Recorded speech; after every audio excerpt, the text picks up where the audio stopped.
Hey, let's talk about you, the ID10T community events at id10t.com, like Russ Stevens, aka Cool Movies Darth, who has started a podcast called 90 for Chill, which Russ says is dedicated to movies with a runtime between 74 and 99 minutes, the time frame that I feel is ideal. Russ, I could not agree with you more. That is a fantastic idea. Russ goes on to say there are times you need a cinematic fix but don't have time for the latest Scorsese masterpiece or offering from a comic book universe. There's also times when you need a conclusion to prevent a binge costing you a whole night. My guests and I try to follow these guidelines as we chat up features that are definitely worth your time and are beyond easy to make time for. 90 for Chill, the podcast, can be found on all major podcast platforms at 90forchill.com, and that's spelling out 90, Ninety, 4 FOR, chill. So there you go. Thank you so much for sharing, Russ. Really great idea for a podcast. Events at id10t.com for everyone else. Hello there. Thanks for checking out 90 for Chill, the podcast with CatBus Russ, and thank you to all of those who checked out my podcast at Twin Cities Con this year. It's a great experience, another learning experience, and I think we have decent audio. So thank you for your patience with us, me and the Poetic Critic. She really enjoyed doing it. I'm looking forward to trying to do this again. My plan right now is to submit an application to Fan Expo New Orleans. It's just a 17-hour train ride for me, but I'm definitely going to have difficulty getting the Poetic Critic along on that one. So, if you're based out of the Gulf area and can get to New Orleans January 10th through 12th, I'd love to hear from you. You can send an email to russthebus07@gmail.com. That's RUSSTHEBUS07@gmail.com. Otherwise, you could try finding me on my social medias. That's at CatBusRuss on Blue Sky, Threads, and Instagram. And if you're just a local, I'm out of Champaign-Urbana. If you're a good friend of mine, or if you're from Chicagoland and you can hop on the train, I'd love to communicate with you, and we'll just have to share a room. Thanks for checking out 90 for Chill, the podcast. Look forward to hearing from you. Little Hand says it's time to rock and roll. Bring the noise.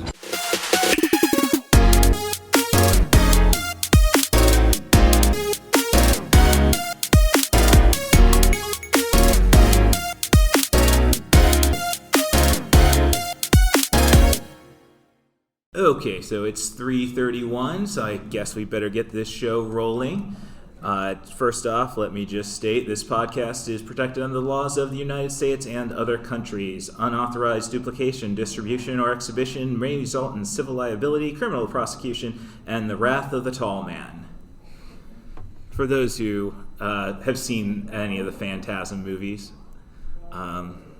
critically underseen myself. I mean, this is the guy who gave us Bubba Hotep, but this is 90 for Chill, the podcast with CatBus Russ. I am your host, CatBus Russ.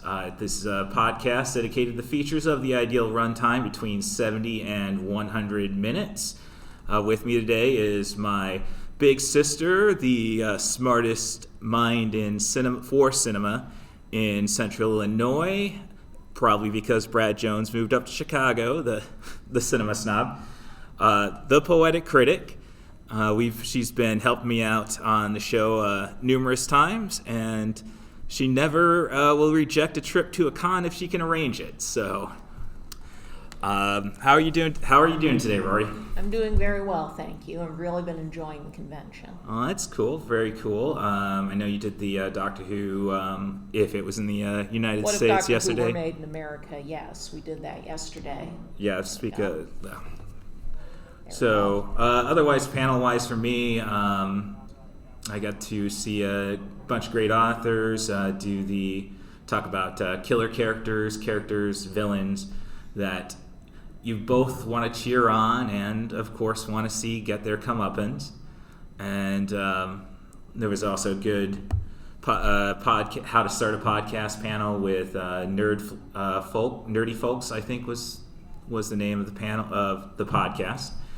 And great start to the day, I would say, with Evan Bird's Bootleg Safari Gift Exchange. Yes, so we'll get to hear about a movie that definitely qualifies for the podcast, but I doubt we'll ever talk about it. The Last Ranger, a Power Ranger fan film that I guess you can see on Tubi. So, yeah, if you basically you'll have further appreciation of the volume, what Disney films everything in now. So after watching that.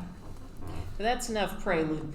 Today, for those not familiar with the podcast, we're here to discuss a topic that, even in our divided times, most people, I think, can agree upon, and it's that major Hollywood motion pictures are too long. Whether it's the second Joker movie being about 2 hours, 20 minutes, for not having all that much happen, and I see you right there, you're agreeing with me already, and I haven't even seen the film, but that's one thing I keep hearing. But, I've heard good things myself from other guests on the show. Or how we have some big holiday films coming up that are at least 2.5 hours long apiece, like Wicked Part 1. Yes, the Wicked adaptation is actually a 2-part adaptation. And I had this argument with you yesterday. Why didn't we try dividing it into 3 acts? Then we'd have 3 90-minute movies, and then I have 3 topics to talk about on the show. But in any case, it seems these days, you go to the movies, and it's very rare to see a movie that comes in at an hour and 40 minutes, which is 100 minutes for those in a hurry to do the math. And if you want to be a guest on the show, we don't count credits on it or post-credit sequences. Those are good at one point. I feel we should. No. There's eating shawarma, good, with the Avengers. Then there's let's just throw a clip for to advertise Ant-Man. Totally not original. That was Civil War. No. Now we have some more newcomers. Come on up. We do. No. I think they are with the crew. Oh, I'm sorry. They're watching the door. They're doing their job. Thank you very much for that.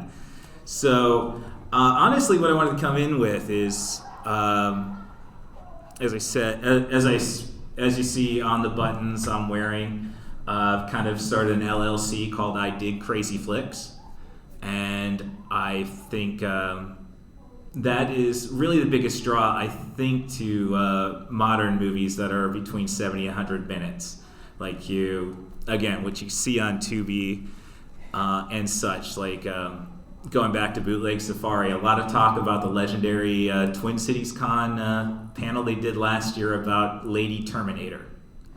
So I wanted to just, bring up, like, what I would say, my favorite 100-minute movie would be Train Spotting, which I would think as when I saw it when I was 17, still in high school, that seemed pretty crazy to me. But then I actually got to experience people with addiction, so not so much. But if you want a crazy Scottish movie, I would recommend Doomsday from 2008. It's a kind of suitable for this time, sadly now. About a pandemic that starts in Scotland, and the English response is to just wall off the country until the virus gets to London, and then they have to send somebody in to find it, because it looks like there's still people alive in Scotland. So you end up getting 2 societies formed out of this. One who are just your typical post-apocalyptic dregs in Glasgow. And then you have Malcolm McDowell, the top virologist, leading a medieval cult further north. Yes. Malcolm McDowell, I mean, that almost says Crazy Flicks right to begin with, I suppose. Well, he's done a lot of low-budget, direct-to-video movies, so he's done a lot of stuff that would qualify for the show. Yes, but I mean, Cat People, the remake, of course. Which would not qualify. No, it would not, but I'm just saying, when you think Crazy Flicks, Malcolm McDowell is a face I can put on it. Death Race 2050, as he's president of the United States. So, Rory, do you happen to have a favorite 70 to 100-minute movie? And then many of my favorite movies do fall under that restriction of 70 to 100 minutes. But I'm 46. When I was growing up, and I was a kid, it was the 1980s. And when you look back at a lot of the big 80s movies, a lot of them aren't longer than an hour and 40 minutes. This can be horror films, like The Fly or Nightmare on Elm Street. just about any franchise horror film falls under that. Even today, the horror films do tend to be relatively short. But that also qualifies for films like the original Ghostbusters, especially if you take You Russ's use approach the 12 and nip out parsec the rule. credits. Han Solo rounded down to say that he made the Kessel Run in 12 parsecs. If you have seen Solo, and I think that is one you should. I was raised on Star Wars. I'm 44, so Star Wars and Flash Gordon, essentially. Like, I think Mom wanted to have something that she could claim to be her own that would kind of inspire our interest. And I really dislike it that our little sister will not show that movie to our. It's PG. She's under no obligation to.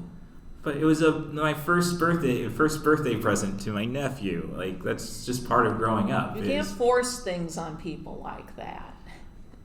But anyway, getting back to what I was saying, I grew up in the 80s and early 90s. If we were out on an outing to the movies, we would usually be an animated feature, some other kind of children's movie. Could be The Great Muppet Caper or Home Alone.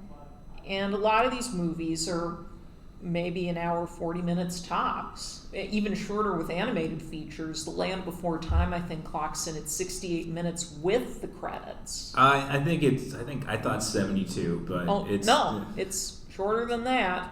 It's 68 minutes, I believe. Although part of that was there was a bunch of stuff that was cut at the last minute. Right, that was Apparently. Spielberg, basically. Yeah, but as I say, something crazy that you enjoy, Rory. I couldn't decide on a single movie in that regard. And truthfully, I just pulled out my letterbox. What comes up? But what I wanted to talk about was nowadays, I think this has been an issue since maybe, 20 or so years ago when they started having huge success stories with the Harry Potter and Lord of the Rings films. Because Lord of the Rings films regularly about 2.5 to 3 hours long, even before you got to the extended cuts. To say nothing of the Harry Potter films, I think maybe one of them clocked in at under 2 hours. Yeah, exactly.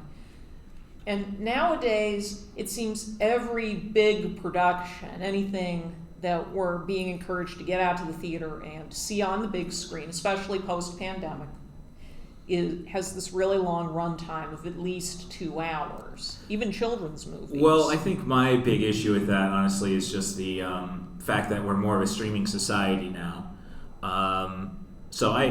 If I'm at home, and that's the basis of the 90 for Chill project, was am I going to have the time to stay up late to watch a movie? I work 2 jobs.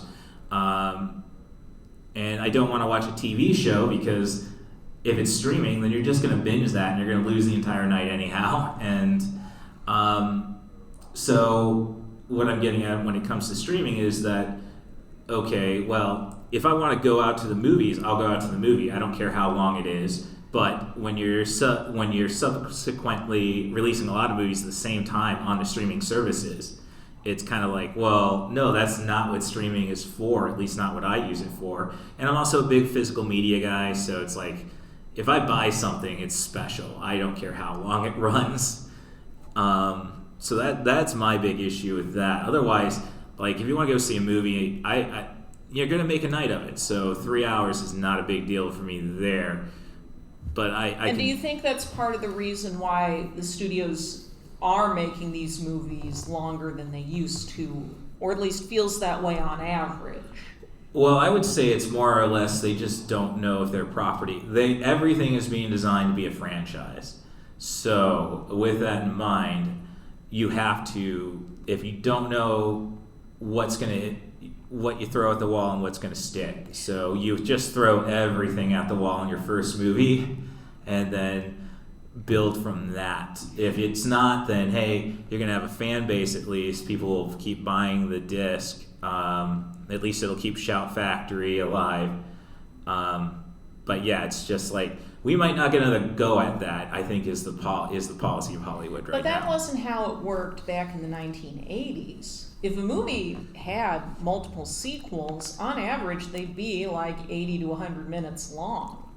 Police Academy movies, for instance, or the Nightmare on Elm Street films, or Friday the 13th parts 1, 2, 3, and so on, they didn't get exponentially longer as the series progressed. No, but it was the same movie being shown again and again and again. I don't want to.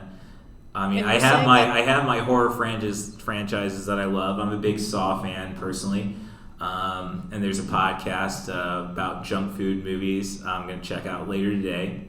But I'm not going to say the plot ever changes. The one thing you could say is Friday the 13th Part 5 when it's not Jason.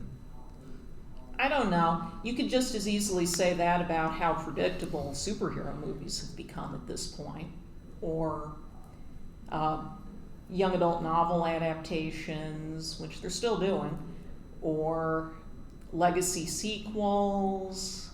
Or remakes. Because we see, anybody who knows from the Disney remakes knows what I'm talking about there. No, well, I'm not a fan. No, I like Maleficent, but well, that one's relatively short. Well, it is, but that's and when we were at Fan Expo, the audio guy there really went to bat for Cruella, so I still got to get to that. For that movie being overlong. Well, he was he liked fine, it, but yeah. he did think it was a long movie for how much was rushed through in the third act. But yeah, I just let's take what I like to see is a series like John Wick. First movie, 100 minutes. Yeah. And then I say, okay, you earned an extra 15 minutes. Second movie, loved it. All right, I'll give you another 15 minutes on top of that. Knocks out of the park with 3. Not enough love from Mark Dacascos, in my opinion. People are probably just going to remember him as the chairman on the Iron Chef USA. And then the fourth movie, yes, I'll give you an extra 30 minutes. Like, build, earn it. That's my style. And I guess when it comes to horror right now, we have the Terrifier franchise doing that. First Terrifier, really short, and hell, it's based off a short to begin with. And then the second one, 2 hours, 30 minutes, and I think they cut it back to 2 hours, 15 for the third. And at least they have gimmicks with that. I think the third film's a Christmas movie. Well, we'd like to turn it over to you guys in the audience and discuss how you feel about. Does it bother you when a movie is particularly long? I'm not really looking for that, Rory. I'm looking more for just I'd like to know what kind of movies you like to go out and see it, and if this, as Rory was saying, if the times are a little on the long side. But more or less, I just want to know about some I did crazy flicks is kind of my thing. So any real crazy films you'd like to offer, if not, just your feedback. Yeah. We'd like to work, since we've taken the trouble to come out here, we might as well get to know you guys' tastes to any extent if you feel comfortable with it. My favorite movie is Scott Pilgrim vs. the World. Oh, it runs a little long, but again though, you're not going to be able to break that up. We need to see all seven evil X's defeated. So I dig that. Edgar Wright does no wrong by me, and I think in the vein that he kind of watches movies like I think most genre movie fans watch movies. So it's more of a love letter to it. Shaun of the Dead, I would love to do the entire Cornetto trilogy because Shaun of the Dead under 100 minutes. Yeah. So again, Hot Fuzz might be the most fun. He earns the extra time. Only thing missing from Scott Pilgrim is Bill Nighy. Yeah. We couldn't find a spot for him. So, where that comes in, when do you think a movie is too short, or where do you think a movie is too long? Because what is it exactly that makes long movies long nowadays? compared to their counterparts in the 1980s or 90s. Too much explanation. Too much explanation, exposition. I agree with you there. That seems to bug a lot of my friends in the world of there was film social media fans. Show don't tell. Yeah, show don't tell. Well, with the yeah, but that's kind of tough when you don't get 500. Like screenwriting rules, 1 page equals 1 minute. So a novel, talking to the killer characters panel, they were basically saying don't kill the dog and don't save the cat. But that's kind of a thing you have to show and tell, though, in movies, don't you think, Rory? Well, what Russ is referring to there is a popular manual for screenwriting that took off in the last 15 years or so called Save the Cat. And it breaks down the elements of what you should have in a screenplay, quotation marks, down to X happens at 10 minutes in, Z happens at 20 minutes in, so on and so forth as far as the structure goes. And that's common, and people have complained that it has the feeling of making all movies kind of feel alike, even if different things are happening in them, because we get conditioned to expect certain things to happen at certain points in the narrative, especially in superhero films. Right, if your character needs to grow up, they save the cat. If you need to hate him, you kill the dog. I hate to say it though, and I've done a podcast episode about it. It's just like killing the dog works for me. It's not that I don't like dogs. It's not that I'm a very big cat person. It's just like John Wayne. You wouldn't want to be a dog in his movie. He just knew that was the easiest way to get sympathy from the audience.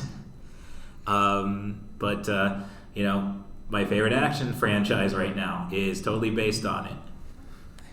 Well, but going back to show don't tell, I do notice it is a common complaint nowadays that everything is over-explained in a movie, especially the films that are part of series, and not necessarily to catch people up on what's happened before, as dense as the continuity is becoming in some franchises like the Marvel and DC films come to mind. But well, it really all depends on the director when I think it comes to the Marvel movies. Like I had fun with Thor: Love and Thunder, and that was pretty brief, all things considered. And Doctor Strange: The Multiverse of Madness. This is really, I'm going to hold this as Sam Raimi's comic book movie over anything else myself. And that was just under about 2 hours and had a good post-credit sequence as well. But then you get a director like Ryan Coogler who gave you the best Marvel movie. Of course the guy thinks he's going to deserve 2 hours, 30 minutes. And I'm not faulting him. But the more specific complaint I see about too much exposition in a movie is that over and over in some movies, the characters explain what they're going to do, what has already happened, and what they're going to do next. And then they do it, and then it happens all over again. That they assume the audience has a memory they can't remember like 5 minutes back, much less a whole movie back. All right, as a fan of the Highlander franchise, that pretty much happens every 15 minutes of the movie, and I am fine with that. And they managed to get those in under 2 hours, so. Well, I like a comment I heard about the recent Disney animated feature Wish was that they spent most of the movie explaining what was going on and what the rules were, so that there was not any time for the characters to actually interact with each other about anything that didn't directly have to do with the plot progression. That's being saved for Wish 2. What doesn't help either is that it's supposed to be a musical, but Yeah. the people who made the musical didn't build it based Right. on That the songs don't really help any because they're not used to, because in most musicals the ideal is that you have songs either tell us something about the characters we don't know yet, or have characters do things during the song that moves the plot forward to some extent. And then in some musicals, they just stop the action dead in the tracks for 3 to 5 minutes at a time. But what struck me watching that movie, with my finger on the fast forward button to be fair, because I'd seen enough clips up to that point to kind of knew what was going on, was that they get to the plot point where Asha finally gives her grandfather back the wish that she stole, that was motivating pretty much the whole first half of the movie, is making sure he gets his wish back at least. And then the scene in which this happens is, here's your wish, Grandpa, yay. And they never revisit that again until you watch all the way to the end credit scene. Because they had to move on to the villain's now super evil. So. Well, I mean, one, spoilers for Wish. I wish I had the time. That's just again, I gotta watch movies off Netflix, Paramount Plus, to go and justify my tax write-off. So I did Crazy Flicks LLC. Disney Plus, I'm stealing somebody's subscription of that. So not that big a concern. But I don't think we. That's a concern for people if we don't see the characters actually interact as people. And that's a big problem in the Marvel movies. We don't learn about what they're meaningful about what their lives are like when they are not doing things directly related to the movie's plot. Well, what do these characters like to do in their spare time? Well, I think that's just reality. Speaking of as a podcaster trying to get his name out there. No, I don't think people what do you do, Russ? Oh, I work at an electronics store and a liquor store. Okay. Aren't these escape movies, fantasy movies? I don't want to see someone buy groceries. Well, it doesn't necessarily have to be that, but you can have dialogue that suggests they have more of a life than what is directly relevant to the plot. You can learn something about their backstory in a casual manner, or you just have a little bit of comic relief that helps flesh things out in its way. That's why Alan Tudyk gets work. But I think of how, when you think about the 1989 Batman movie, that's only a little over 2 hours. Yeah. But over the course of the movie, you have to learn 2 different origin stories, the Joker's, and then we learn Batman's in the late portion that's kind of parceled out over the narrative instead of just given to us all at once. And the way it's depicted is in ways that kind of give hints to what's going on. And then finally it comes together, and in the process we see how the other characters react and act regarding it. It's a little difficult to explain. But do a podcast. But you have 2. This is one of those rare. You have 2 narratives to tell. Going back to that killer characters, they're basically saying you got to write that secret narrative for your villain for the most part, because your protagonist is more important. But again, if you want to make your villain lovable, you have to know every motivation behind them, and then you get the spin-off book. So, I want to maybe ask too. I mean, you're thinking about how much time there's going to be, and it just comes to how aggressive are you in the action and how much story you're trying to tell too. But the thing that keeps coming back to my mind too is maybe one of the original, really long, extremely successful movies was Titanic. Titanic was 3 hours long and made hundreds of millions of dollars. So people. Well, a compelling story. So narrative. Right. Well, yeah, but there's no compelling story in Titanic. We're waiting for the. Enough people found something about it. Leonardo DiCaprio. I was in high school when that was going down. Right. Every girl would have seen that movie at least 3-4 times. I did see it in the theater. I was impressed by the last half hour. Sure. So. But it seemed like that was one that kind of really opened the door though. In the modern age, yes. Well, Gone with the Wind. Well, Gone with the Wind was until Titanic was the adjusted for inflation biggest movie. Well, I think part of that is that when older movies had extreme run times, which was actually very common in the 1950s through the 60s, and even into the early 70s with something like The Godfather, the movies were that long in part because they were adapting stories that had a certain amount of scope beyond just the central narrative with the characters. They clearly take place in this larger world. Yeah, That- Titanic doesn't, but Well, no. They're also going based off a book, though, too, both Gone with the Wind and God. Right, and even then, they had to cut a fair deal of material to fit in those runtimes. Oh, there's- Much those of are some Godfather of my- Part 2 is just stuff they couldn't fit into the first movie. right, and How much of these older movies too do you feel like there was more time to breathe? So if I'm thinking of something like a Psycho or a Jaws, there's just if you go back and watch the movies from I'm early 40s times too. It's like the pacing of a lot of movies too is much slower and even feels a little bit boring by my action fueled brain at this point. I could see that with Jaws. I mean, there's we don't need to see the shark until the end, regardless. But yeah, we could have killed a few more kids swimming, at a. I thought the movie was slow pace, and in my mind, I'm like, just kill the shark already. I feel like it's not that hard. Well, I think it is something I think modern audiences did get conditioned to from the 1980s onward, is that you start structuring these kind of movies more around set pieces than caring about the character progression. For a lot of people, older movies like Jaws can come across as slow-paced compared to what we get now because they're willing to breathe and let the characters feel fleshed out in a way they often don't get to be today. If you were to ask me who I remember from Jaws, I've never seen it. I'd only tell you about the shark. I wouldn't actually know any of the characters' names. Well, there's Quint, there's Hooper.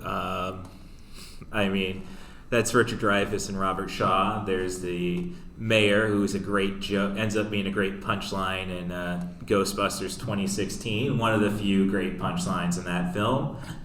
Not really hating on it too much. It's just like once I saw Afterlife, it's like, oh, see, there was a vibe to Ghostbusters that they just failed to connect with. But when it comes to, well, I like to bring up Jurassic Park, which I'm going to say is totally overrated. Yes, great special effects, changed Hollywood. True. But it's basically the same story as Westworld, the original 1974 feature. Michael Crichton directed and wrote that. And it kind of fits into my argument that, let's see what you do with 90 and then we'll expand upon it. Because I'm a big fan of the Westworld series. But being that, couldn't we've had a 90-minute Jurassic Park where we could have just gotten rid of those damn kids?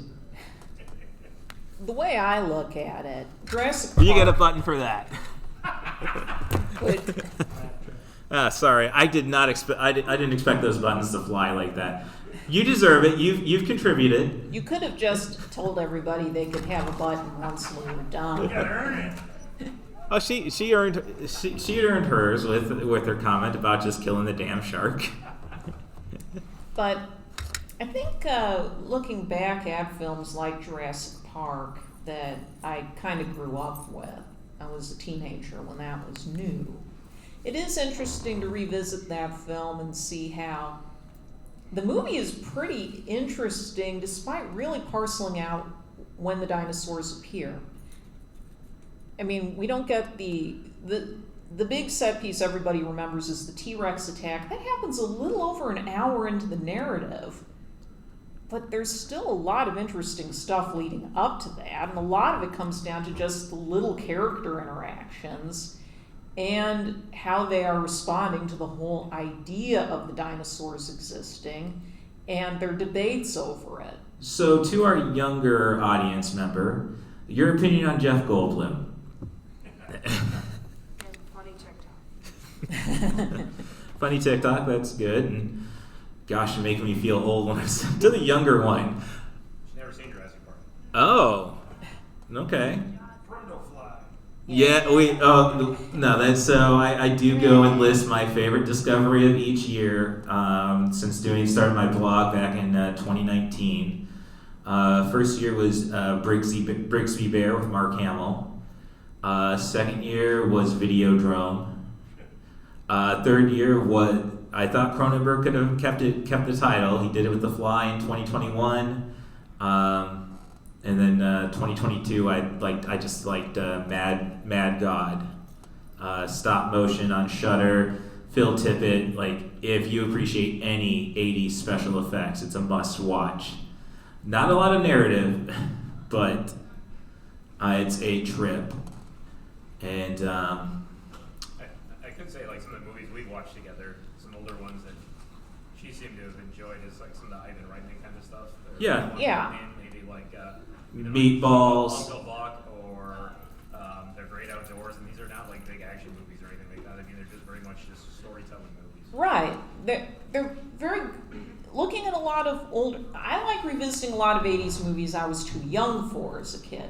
What I just want to And- stop real fast though. I think those movies at the time though, that was when action was solely reserved to R-rated movies, and I would say that Batman was the thing that changed all that. Well, what about Top Gun or The Lost Boys and other films before that? The Lost You say Boys is nothing of rated the R.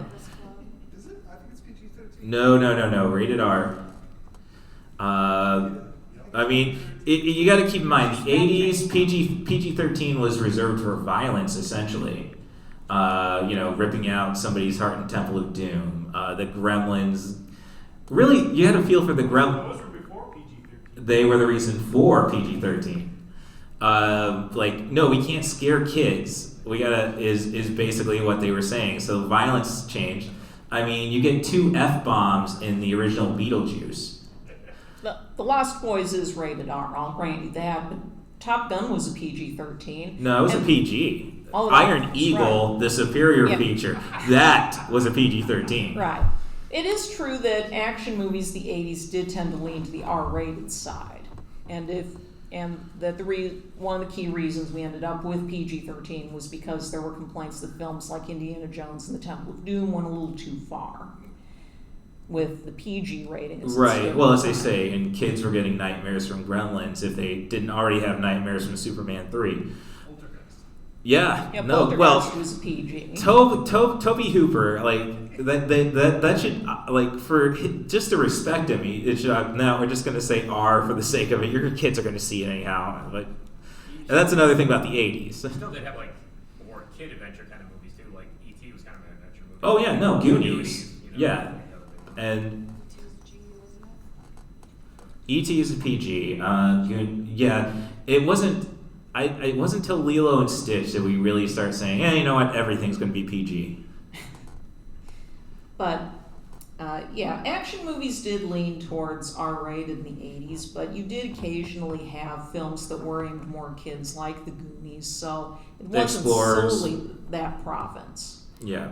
But going back to something like The Great Outdoors and other John Hughes movies, especially, I think one of the things that makes those kinds of movies very likable is that they aren't just moving from plot point to plot point to plot point. They're showing the characters just living their lives or dealing with a weird situation in a fun way. And that I think a big complaint nowadays about a lot of movies I keep seeing is that the movie is all about moving from one plot point to another, like a coupon quest. I know that was a big complaint about The Rise of Skywalker was we didn't really spend any time developing the characters. They were just going from here to there to get this. I don't need to hear about Rise of Skywalker right now after Ian McDiarmid basically said, I was just having to get a job. I wasn't at that panel, I'm afraid. I can't comment. And, what else would you respond to, all you can say is, if he gives you that argument, all you can do is say, do it. Okay, now I've done enough pandering. Well, when I go back though, so again, my parents were very much like, we're not going to be watching R-rated movies. Kids aren't going to be watching R-rated movies. We weren't going to be watching PG-13 rated movies until Mom said, "No, I want to see Batman opening weekend. I'm dragging you and your 3-year-old brother to see it." But it's fun. The 80s are fun for me because now I get to look back on all those crazy action movies. Mark Lester, director of Commando. He is underappreciated in many ways, but then I find out he was one of the key directors in petitioning the MPAA to create the NC-17 rated movie. It's like, I wasn't giving you that much credit, but... Actually, this makes me realize another issue with your 80s action-adventure movies compared to what we get today with things like Marvel movies and the like, is that they're not obsessed with world building and lore. I mean, we focus just on what's happening in the moment. Yeah, no, you're right there. I mean, Gotham looks like shit. I mean, pretty looking, but that's just the world we expect. I mean, why else would you set movies in Detroit? I don't mean to at that point, that town. I recently have an episode coming out on Hard Target where it's about, surviving the game, the most dangerous game, except it's in New Orleans. And it's like, well, I guess because RoboCop was in Detroit, it'd be really pushing it to Detroit if we would have set it there. But I could see hunting somebody to conclude at Old Lion Stadium. Well, I just think of the efficiency of 80s action films like The Terminator in establishing what the world is like and what the stakes are, and often more through the visuals than through characters just rotely explaining things to each other. Of course, there's some exposition like that in the movie, but they also use it to help build characters by how they parcel it out and how they see things. Thank God for the producers, though, because they definitely... Cameron was gunning for a sequel. If you've ever seen the deleted scenes from The Terminator, right at the end when they're loading Michael Biehn into the meat wagon, you see them pull out and it says Cyberdyne Systems. So he was already gunning for that. But that's why I think it's one of my favorite. I say my favorite Cameron movie is Aliens. But The Terminator, I still think, is his best, and I think it's pretty much because, he wasn't promising anything with it, or we were at least told he wasn't promising anything with it. Well, that's the thing. We don't see as many movies now, at least not the big franchise movies, and sometimes it does feel like that's all Hollywood wants to make nowadays, is franchise after franchise. They can't just tell one story and focus on telling that as well as possible, which might not even take that much time if you just focus on that. They want to set everything else up. Well, in their defense, though, it's because because it's a large universe with characters we all kind of know or at least heard of. I'll go back to John Wick. The first 4 movies are solely about John Wick. But we wouldn't have a franchise if they didn't do it so well the first time. Yes. You can always go back later. Right, but then I'm saying now the next John Wick movie is The Ballerina. And the spin-off. Right, so basically they may have, they created the universe.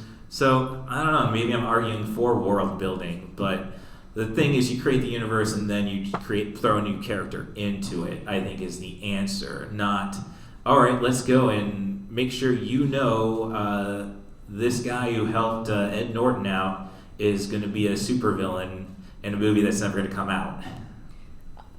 They discussed this once on one of my favorite podcasts, the now defunct 80s All Over, where they were trying to work their way through all the major releases of the 80s, including small movies.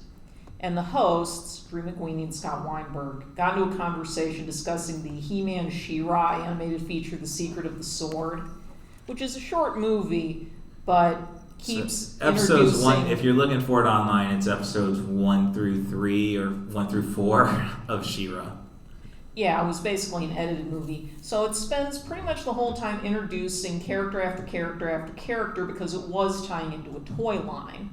So this is the sort of thing we get a lot of now, where you're just introducing more and more characters that may not even be important right now, but you intend to have them be important later. Now this led to McQueenie talking about an interview he read with some of the writers of the Pirates of the Caribbean films. And their approach to writing was something called the distant mountains. Okay, you have a setting that you put your characters in. And when you do your world building, some of it you're just not going to fill in right away, but just suggest it. The distant mountains of the setting. And if this first story you do goes well, then you can go back later and explore what's in the mountains in the sequel or something. You don't have to explain it all right away. Right. Yeah, if they were only interesting movies after the first one. So we're coming up on time. Yeah. I mean, I love the new faces, and I'm counting you guys as audience members, so thank you. You can find 90 for Chill podcast on any of your podcast apps. Spotify is really friendly, but I read my opening based off the transcript from Apple.